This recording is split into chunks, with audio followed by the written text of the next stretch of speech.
Hello, this is Attorney Stephen Spano. And I'm Attorney Andrea Witt with a legal and financial minute or two. Does the thought of spending what might be tens of thousands of dollars and 6 months or more in court terrify you? It should. What's more, even after all that money and time, your problems may not be over. So what are we talking about? Conservatorship. Conservatorship results when a court appoints a person to manage both the personal and financial affairs of another person who's simply incapable of managing their own affairs. Once a conservator is appointed, the conservator can manage the finances of the protected person within certain legally imposed limitations. Or so you may think. It is really not that simple. Here are 3 recent examples.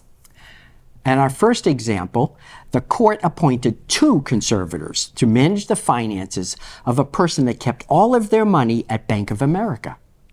Bank of America demanded that the conservators go back to court spending thousands of dollars more and have one of them removed, since Bank of America only allows accounts where there is 1 conservator.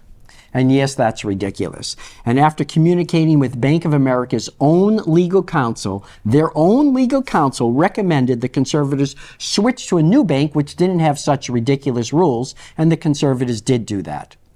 Of course, it was not that simple, as the conservators had to change all the direct deposits and automatic withdrawals to the new bank account. In another case, the conservator had to manage the utility bills of the person that they were taking care of and contacted Eversource to request the electric and gas accounts be sent to the conservator. After spending hours on the phone and finally being sent to a supervisor, the supervisor said that they had never heard of such a thing as a conservator, even though it has been around for over 2,000 years. The supervisor then suggested that the person with dementia, who was unable to communicate or comprehend what was going on, contact Eversource directly. The supervisor then suggested that the conservator have the person with dementia, who the court had already determined was not competent to sign a durable power of attorney.